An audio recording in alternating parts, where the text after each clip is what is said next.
Hey, Chef Perry here again with SimplySmartDinnerPlans.com. Today we're going to look at one of our most popular side dishes when we serve barbecue, our kale bacon slaw.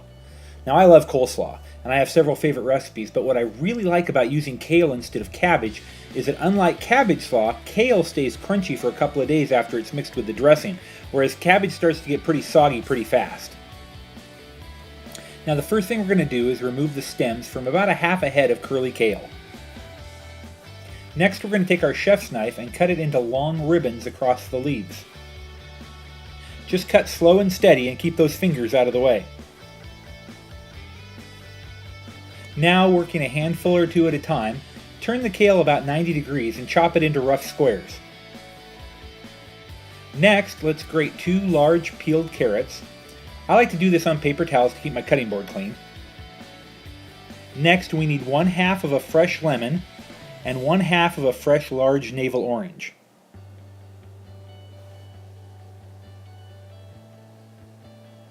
So now we're going to go ahead and juice those together. And if you're using one of these old-fashioned juicers like mine, it really helps to have a small strainer to get rid of any of the seeds or pith from the fruit. So you can see we're just going to pour it through that strainer, and then once it's through, we're going to go ahead and give the strainer a little shake to get the extra juice out through the muck at the bottom. Now we need 1/2 of a medium red onion, so we'll cut the leaf end off so we have a flat surface, and then cut straight down through the root.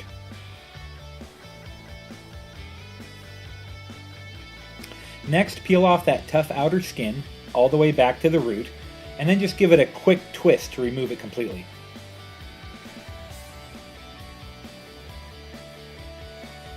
And finally, using your knuckles as a guide, just slice the onion into thin strips, keeping those fingers and thumb curled back out of the way.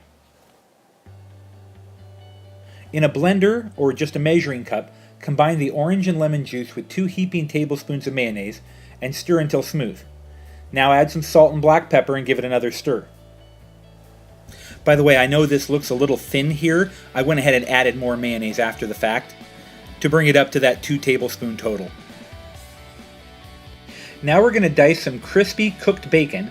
I'd suggest between 4 and 6 slices, and divide that into 2 equal piles when you're done. So now we've got our chopped kale in a large mixing bowl. We're going to go ahead and add our sliced red onions, then our grated carrots. Then we're going to go ahead and put in 1/2 of our cooked bacon. And finally the juice and mayo dressing. And we're going to want to make sure we pour in that evenly and that we get all the goodies out of the bottom of that measuring cup.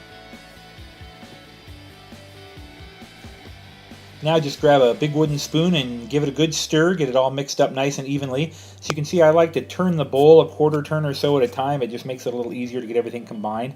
And you'll stir it around until it looks something like that. And now I just finish it by tossing the rest of that bacon on top. Makes it look nice and pretty, and maybe a handful of craisins for a little extra color. Again, I'm Chef Perry with Simply Smart Dinner Plans. Thanks for joining me for this great bacon kale slaw recipe. If you'd like the written recipe and ingredient list, you can get it on our blog at the link below. Also, please subscribe to our YouTube channel here and sign up on our website for our free weekly meal planning newsletter. It's chock full of awesome recipes, simple shopping lists, and answer to all of your cooking questions. Thanks again. Bye.